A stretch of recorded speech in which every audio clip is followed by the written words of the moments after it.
The Racing Postcast in association with Paddy Power. They stream all UK and Irish racing live on your mobile, tablet or PC.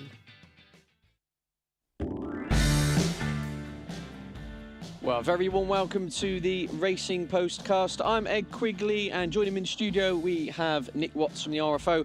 On the line we have Racing Post analyst Dave Orton, and Brendan Duke very kindly joins us from Paddy Power. Great to see you, gents. And Nick, we'll come to you first. So quickly wrap up the action we've seen this weekend. And Newbury, there was some pretty interesting stuff, and including in the Geoffrey Freer, we had King's Fate, of course, who's a still lightly race sort going places. I mean, were you impressed with him? And I mean, where would you be looking forward to future targets, shall we say? Not sure quite what they're planning with him. He won comfortably, but I think he was entitled to. Good ride from Pat Smudden, just wound it up from the front, and he won quite easily. It was a nice performance. You know, he's probably unlucky at Royal Ascot, wasn't he? And he's progressed to group races now. So I'm not quite sure how far he can go. Hard horse to place? I don't think so. Well, I don't know. It depends. I don't think they could be over-ambitious with him based on that. It was a good, solid performance. It wasn't anything that blew you away. He might be one of Stouties that improves with age. He's past master of that, isn't he? So could even stay in training next season. But yeah, it was a good day at Newbury. Will Young was on after racing, which was fantastic. I love Will Young. Just your sort of thing. Yeah, brilliant. Absolutely. So not just racing, but entertainment too. And Dave, you a fan of Will Young? I heard Nick was backstage, wasn't he? Having a few drinks with him. VIP area. A few winners. More importantly, you a fan of Richard Pankhurst? I mean, we're talking about horses that have been hard to place. He'd appeared one until this performance on Saturday in Hungerford, and he was pretty impressive. When he's right, he's deadly, isn't he, I think? I mean, we saw that in the Cheshire. He's had all sorts of problems this horse, and nothing went right for him, you know, at Goodwood. But Home of the Brave had quite a hard race there behind that Dutch Connection, I think. So whether he was quite on his A game, I'm not sure. There's still more races in Home of the Brave, I think, but he looks like a solid sort of, you know, at the level he is, a Group 2, Group 3. I couldn't see him taking that step up to the top level, Ed. Indeed. Well, unbeaten at 7 furlongs, Richard Pankhurst, interestingly. So I think drop back a trip may well have helped there. And Dave, we'll come to you as well. We're quickly looking at the Group 1 action we had in France, so the Prix Jacques-Le-Marois. Of course, Ribchester got the job done in style. Simultaneously, Galileo Gold failed to fire. I mean, what would be your take on the race? That was a blowout, wasn't it? And it looked like that scrap in the Sussex had just sort of taken the edge off him, and Ribchester arrived a little bit later on the scene in that. And fair play to Richard Fye. This is a proper Group 1 horse. You know, his Jersey win was on soft ground. It was decent ground there, you know, on Sunday yesterday over at, you know, at that course. And at the second, that Vadamos probably was quick enough for him, but he loves the straight mile. That one, he's an excellent benchmark. And Herbergia as well, I'm a big fan of hers. She didn't quite get the rub of the green, but it's top Group 1 form, and long may he keep going. Oh yeah. And what do you? I was going to say, what do you think of Escobar as well? Like him, actually. There was a really strong vibe about him on Saturday. He had another one in the race at Mad Bliss as well, didn't he? And you just always had the fact that this was going to win, didn't you? Whether they go Champagne Stakes now or something like that, maybe Dewhurst later on. Whether he's quite a guinea horse, I'm not sure. But Palmer, we should take, you know, nothing away from this man. Still a slightly small operation, in comparison to some of the big powerhouses like your Gosdens or whatever and O'Brien's, but he's getting there, isn't he? And he knows how to train a very smart one. Indeed, and Brendan Duke, as I mentioned, from Paddy Power joins us on the line. I mean, there was some interesting action in France, wasn't there? Obviously, Ribchester, good performance, and Escobar as well. We just mentioned him. Brendan, were you impressed? Yes, I was impressed. He's definitely gone forward from his impressive maiden win. The second's no star, but he sets a good level, so he's run to something, I suppose, in the low hundreds. So another step up. You'd have to go again, but it's all quite possible. It could be anything. Indeed, lots of potential. And finally, Nick, touching briefly on Galileo Gold, do you think it's a case of gone to the well once too often for now, and a bit of freshen ups on the cards? Yeah, I think they've been slightly over-ambitious with the colt. You know, it's good in some ways because we like to see these stars rolled out all the big meetings, but I just think it's taken its toll on him. He's been everywhere, hasn't he, in the first half of the season, and, you know, a trip to France as well into the bargain. And, you know, Ribchester was a fast finishing third, wasn't he, in the Sussex? There wasn't much to find for him, and he's just had that bit of a lighter campaign, and he's obviously progressing from race to race. I think they might find it hard to get a Galileo Gold back now. I think he does need a break, but whether he'll quite be the same horse in the autumn as he was earlier in campaign, it's hard to keep these horses on the boil for a whole season, and a flat season's a long time. Starts in April, doesn't finish till November. So, you know, I wouldn't be surprised if we have seen the best of him, although his best was obviously very good. Indeed, time will tell. Here's Paddy Power's latest horse racing offer. It's money back as a free bet if your horse finishes second to the SP5 at one meeting every day this month. Paddy Power, you're welcome. Max free bet £25, 18 plus. Please gamble responsibly. Well, of course, we're going to be looking forward to lots of action on the Knaves Mire this week. Of course, York's Ebor meeting takes centre stage, and I suppose the Juddmonte International takes centre stage, Nick. I mean, how would you sum up this race? It's one I find a little bit of a head-scratcher, personally. Yeah, I really want to take on Postponed. There's just something nagging away at me. I think it's partly the price. He's short enough, you know. I think when you get a horse that price, you want everything in your favour. He's never actually won at a mile and 2 before. You know, he's better over a mile and 4, I'm sure. He's on the back of missing a race due to, you know, slight problems, so he's coming back in that respect. It's just what to oppose him with. I'm kind of, that's the head scratcher for me, is what to go for. I wouldn't be surprised if, you know, we had a massive turn up in the race last season, didn't we? I wouldn't be surprised to see Wings of Desire run a big race. I thought he ran well at Ascot last time. He's a previous winner at York, and I always like that because for some reason not every horse seems to act well at York. Postpone does. He won the Voltigeur, so there's no problem on that score for him. But Wings of Desire is really good each way price. You know, he showed at Ascot last time that he can cut it in this company. And, yeah, I mean, double figures, I'll take him on. There's just something nagging away at me, Postpone. I can't quite put it into words, but, you know, at 5 to 4, whatever he is, I'm not going to be wading in. Yeah, I'm with you on Wings of Desire there. And, Brendan, I mean, how's the anti-post market looking for this one? Well, it's no run or no bet now, of course, at the 48-hour stage. So we know the 13. It's 6 to 4 Postponed, 4 to 1 Hawk Bill, 6 to 1 Highland Reel, 10 to 1 both the Grey Gatsby and Wings of Desire, 14 to 1 Darien and Mutakf and a Pony Bar. And Dave, 6 to 4 Postponed, with him, against him. If you're not, what's going to win? Well, he's never won over 10 furlongs. He's made the frame 3 times over that, Ed. He's a course winner, of course, on his only previous visit there. In 2014, he won the Great Voltigeur, so he has won on this day. He tracks no problem whatsoever. Tactics are going to be interesting. King Ballet is in there for the same connections. You imagine he'll be in there to, you know, ensure a decent pace. But surely they're not going to hang around because Highland Reel is in there. He drops back now to 10 furlongs. I thought around about 11 to 2, he was probably still a little bit overpriced, Highland Reel. He's underrated, isn't he? He goes down under. He goes over to Hong Kong. You know, he's beaten Flintshire. That was, you know, no fluke at all in that King George last month. He was really well backed as well. It's just whether his best, you know, sort of form is now, you know, at a mile 4. So Postponed, the stable form as well. He probably is the Rolls Royce in the race, but is everything with you? What sort of price is he going to get to? I would be not surprised at all to see some 7 to 4 dangled about. Okay, then, so you're Highland Reel tentatively? I think that Highland Reel has got a chance. Hawkbill, of course, we must mention Hawkbill. You know, what a transformation this horse is. If you think, you know, back to his debut last year when he ran over 5 furlongs in a hood at Newbury and got tailed off. It's just quite an incredible sort of, you know, a transformation. He's fine at the trip. He's drawn on the outside, so William Buick's going to have to be crafty with him, but Buick's riding absolutely brilliantly at the moment since he's come back, isn't it?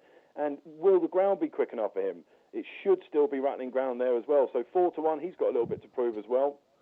I can see that Wings of Desire answer. He drops back to that Dante form. And just last time at Ascot, you know, behind the reel, he looks as if he might just be a stiff sort of 10 furlong horse. So again, with Nick, around about 12 to 1, I think that's fair. But Highland Reel, he's been there, he's done it, he will take the passing. Indeed, Wings of Desire for me. And moving on to the Great Voltigeur, Brendan, I mean, how are you pricing it up? And then, of course, this race also has a strong bearing on the St. Leger. All the saying that Lucano was the last horse 2007 to have won the Great Voltigeur and then gone on to follow up on Town Moor. I mean, how are you pricing at the Voltigeur, and what about the St. Leger as well? Okay, well, Idaho is favoured for both. He's 10 to 11 for the Voltigeur. Then it's 3 to 1 Across the Stars, 6 to 1 Houses of Parliament, 10 to 1 Imperial Aviator, and 16's Bar. And for the Leger, just give me 1 second here till I dig it out. St. Leger, apologies. 25 to 1 the field? Yeah. 3 to 1 Idaho, 8 to 1 Red Verdon, 9 to 1 Wings of Desire, 10 to 1 both Across the Stars and Muntaha, 12 to 1 US Army Ranger, Houses of Parliament and Swordfighter, and 14's Bar. And Nick, I suppose the race revolving around Idaho, the staying division revolving around Idaho, does it revolve around Idaho for you? I think the Great Voltigeur does. It's a race he really ought to win. I think good form in both derbies, wasn't it, behind Harzand? Ran well both times. He really is the class angle in this race. I'm slightly surprised that they're aiming him at the St. Leger, or appearing to be. I thought he might even be a candidate to drop back in trip to a mile and 2. I didn't see him as an out-and-out stayer. I thought there was a bit more to him than that. But obviously, if he wins well tomorrow, on Wednesday, then you'd think he'd go to the Ledger. I think, if there was an each-way angle in the race, I don't know if he is an each-way price actually. But Houses of Parliament, Aidan O'Brien's second string, doesn't bring the same form to the table. But I was quite impressed with his Bahrain Trophy win at Newmarket last time. They just said the change in the ground is the key to this horse, and he wants it like a road. And I'm not sure there's any rain around in York this week, so conditions really should suit him. So I wouldn't be surprised to see Houses of Parliament step up. But I'd go for a 1-2 for Ballydoyle, but I think Idaho does bring some strong form to the table. Indeed, a solid favourite there then. And just to wrap up the rest of the Wednesday action, Dave, I know you've been barking on about winning the Acomb Stakes. Yeah, let's have it. We're looking forward to this. That's right. Yeah, the Palmer horse who won, really impressively on his debut at Sandown. The same maiden that Simric won last year, who finished third in the Acomb, and this is a better horse than this, and Godolphin has stepped in and bought him. He looked extremely talented, and that form's worked out quite well also. And once raced a sort of maiden winners used to farm this Acomb Stakes. It's been a long time since we saw a star in that race. This could well be it. Can you tell us his name again, Dave, so we can get that one? It's Best of Days. Best of Days. Look out for that one in the Acomb Stakes. Dave Alton is very confident. Here's Paddy Power's latest horse racing offer. It's money back as a free bet if your horse finishes second to the SP Fav at one meeting every day this month. Paddy Power, you're welcome. Max free bet £25, 18 plus. Please gamble responsibly. Well, looking ahead to the action on the Knavesmire on the Thursday, of course, it's the Lowther and the Yorkshire Oaks. And you got any prices for us there, Brendan? Nothing on the Lowther at the moment. Fair Eve will be odds on. We do have betting on the Yorkshire Oaks. Found looks like she's going to run now, so she's 3-1 favourite. 7-2 Endless Time. 4-1 Seventh Heaven. 7-1 both Even Song and Queen's Trust. 8-1 Candelaya and 10 Spar. Looks quite an open affair to me, the Yorkshire Oaks. Nick, any strong fancy for yourself? I found that she's an admirable horse, but she's always one I like to take on in these Group 1 races. She gets beaten too often for my liking, and to be a good thing, leading the market. And she's had quite a tough season as well. Again, she's been to quite a few races. I've always liked Even Song. I liked her when she won the Ribblesdale. I liked her first time out at Newmarket when she's a bit unlucky in running. Ran really poorly in the Irish Oaks last time when beaten by Seventh Heaven. But I was, I'm always happy to write off one bad run. These horses, they don't always produce it every single time. And I think Aidan O'Brien blamed himself a little bit for that, because he said he'd been very hard on her in the build-up to Ascot, getting her ready for the Ribblesdale. She probably wasn't quite at the best last time. She's much better than that, and she's bigger price now than Seventh Heaven. And I'm not sure, that Seventh Heaven is going forwards and Even Song is going backwards. I'm sure it'll be quite closely matched. So strong Ballydoyle representation, but I'm happy to give Even Song another chance. And Dave, I mean, looking at this race again, we were talking off air beforehand. It's this York meeting often is a real minefield for punters, and this race doesn't look like getting any easier for them. Yeah, I mean, we've got the older horses against the 3-year-olds here, haven't we? Of which Found does, she have to lead that brigade. She's been a little bit unlucky, I think, in the last couple of starts, actually. A bit more positive on her than Nick would be, I think. At Royal Ascot last time, whether that was a ground or not, I'm not really sure. And it was a messy sort of race. A Shinakari, of course, in the Prince of Wales completely blew out, and they didn't know what to do with themselves afterwards. And the time before that, at Epsom in the Coronation Cup, it was a really falsely run race. She will take some beating, I think. And Aidan O'Brien, unlike the great Voltigeur, which he's won only once, he's got a really good record in this. I suppose the Even Song, you have to forgive her that. If you go back to that Irish Oaks, if you remember, there was a big delay at the start, and she completely blew up. She was awash with sweat. I was on her that day, and I knew after a furlong that she was cooked. She has to confirm her Ascot form with a filly of Sir Michael Stout's called Queen's Trust, who ran an absolute blinder last time. That's minding form, which I think, we should all agree that is just about the top of the tree here, even though, in the Nassau, minding wasn't at her best. This is a filly we've not seen nearly the best of yet. She was given way too much to do, at Royal Ascot, with Even Song around about 3 lengths ahead, who got totally, the run of it that day. Around about 7-1 for Stouty. This is probably a decent each-way bet, I think. Okay, so 7-1 shot there for Dave. I mean, anything else on the Thursday grabbing your attention, Mr. Alton? In the Lowther, we've got Fair Eva, of course. We've got 2 Frankles in the Lowther. And one of them is 4-7 on, and the other one, for Richard Fahey, I really, really like. She's called Queen Kindly. She was third, at Royal Ascot, and Brave Anna, who could reoppose in that race, who was just ahead of her. She would welcome any rain at that Aidan O'Brien run. But Queen Kindly, I'm amazed that she's 8-1 this horse. She needs the fast ground. Her dam won this race. She's got Fair Eva to beat. I was at Ascot when she won that Princess Margaret. She shot past me. She's very decent indeed, and the Charltons think they could be possibly the best 2-year-old they've ever had.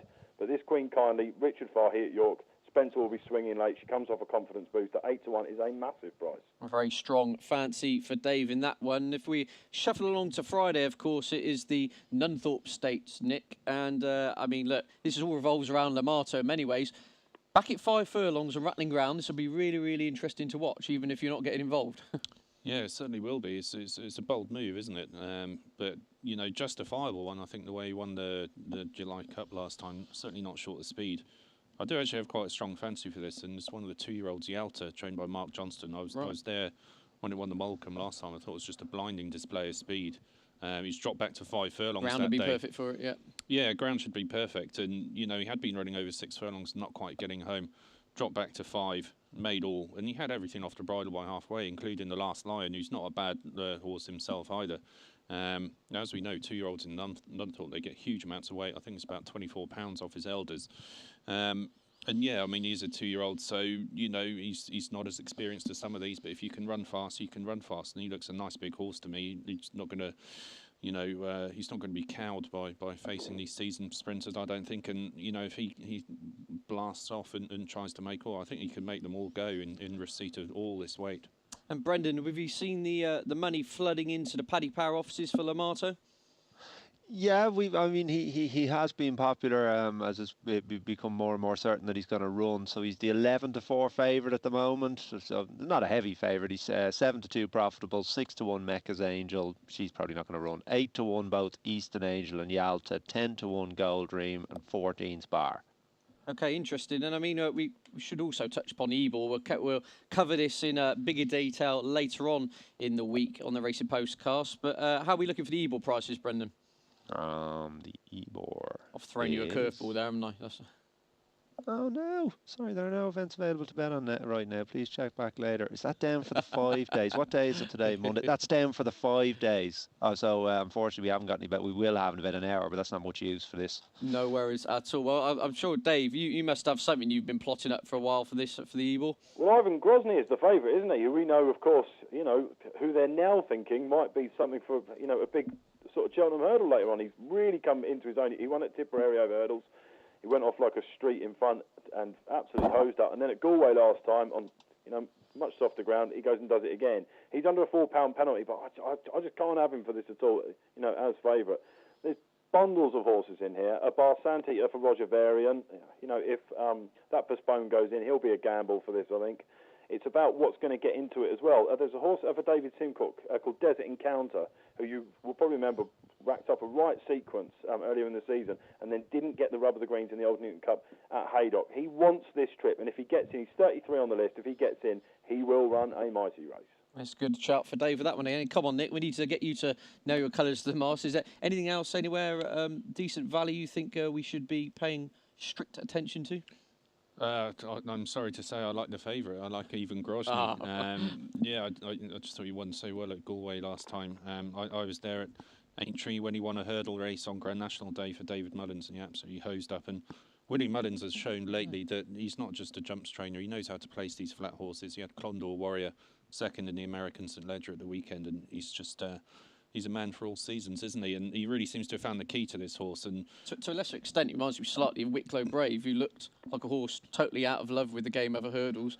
Suddenly came to form in the county hurdle and then has run absolute crackers on the flat as well. Yeah, he came to himself, didn't he? He might be off to Australia as might Clondor Warrior as well. And, you know, he doesn't have many on the flat, Willie Mullins, but the ones he does put on there, then you can normally rely on them to be pretty damn good. And like, even Grozny, you know, he might even be capable of, you know, group races in time. And anything else at all on the day or the week you want to alert us to?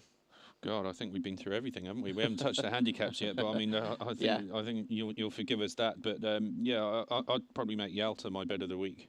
Okay, well, we're going to come to that. You've gone in too soon, but we'll have this week's. This will not be beaten. Familiar tale. This will not be beaten. Right, well, Nick's done the full start in the 100 metres there, but just remind us of your best bet for the Ebor week. Yeah, it's Lowther in the Nunthorpe, Mark Johnston's absolute speedball. OK, and Mr Dave Orton. Queen Kindly, each way good thing in the Lowther. And Brendan, I haven't really pushed you on anything. Now's the time to shine. OK, Endless Time in the Yorkshire Oaks. Endless Time in the Yorkshire Oaks. Look out for that one. I think Wings of Desire is a fair each way dabble earlier on in the week. So anyway, brilliant. Thank you very much for joining us. Thank you, Nick. Thank you, Dave. Thank you on the line, Brendan. And join us again on Friday. Well, we'll be having a look ahead to next weekend's action in the Racing Postcast. The Racing Postcast in association with Paddy Power. They pay more extra places than any other bookie.